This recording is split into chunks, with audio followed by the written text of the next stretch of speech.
Hey guys, what's up? This is Aaron or Daybreak, and today we're going to be doing the video on the new Spiderkith skins. If you click on the video, you see that it's going to be an easy way to get the Spiderkith and the Amberplasm skins from the Veteran Cradle of Shadows and the Veteran Ruins of Mazzoton. Now this is a scaled dungeon. Now we're scaling this dungeon down, making this very, very easy to do, although there are a lot of one-shot mechanics in the Cradle of Shadows.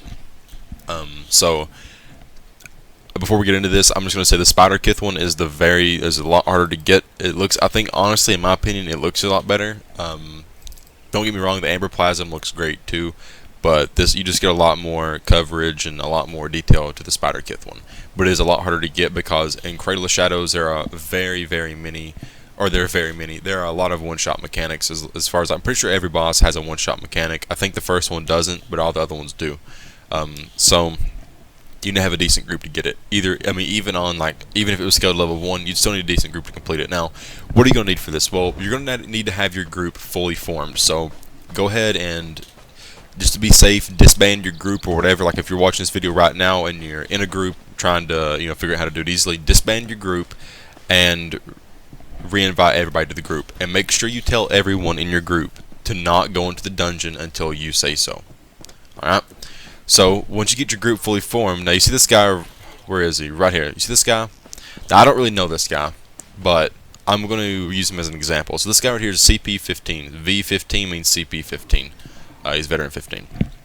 So, what we would do here is, you can ask people around, let me go into detail a little bit more. So, you get your group fully formed. It's a fresh group. No one walks into any dungeon whatsoever.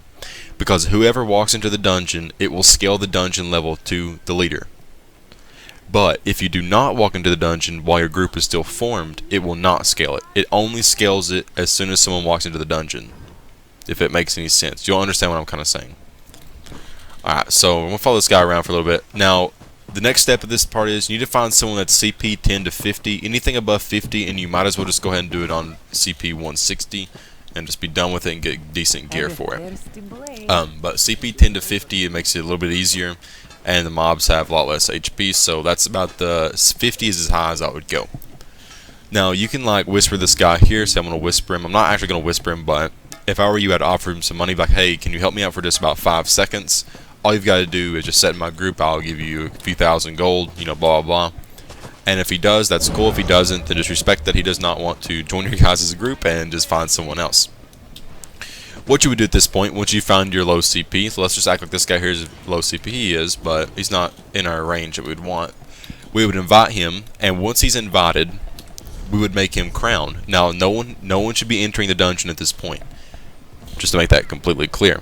So his dungeon mode will probably be set on normal. A lot of lower CPs are. So what you would do is that you'd make him crown whenever he joins, and he doesn't have to do anything. All he literally has to do is just sit there and be like a little placeholder, like a little place value type holder thing. He doesn't have to do anything. So whenever he's made crown, tell him that he needs to make the dungeon mode on veteran in the group and activity finder in the group tab here. Put it on veteran. This is going to make sure the dungeon is actually veteran, and that's what you need for these achievements and for veteran Cradle of Shadows.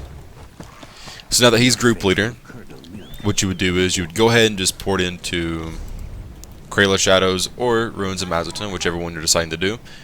And at that point, you would just play it out like a normal dungeon. It'll be scaled to his CP, so if he's CP 50, all the mobs, including the bosses and the final boss, will be CP 50. If he was CP 10, everything will be scaled to CP 10, everything in the entire dungeon. So yeah, that's basically it. I'm trying to think if there's anything really else.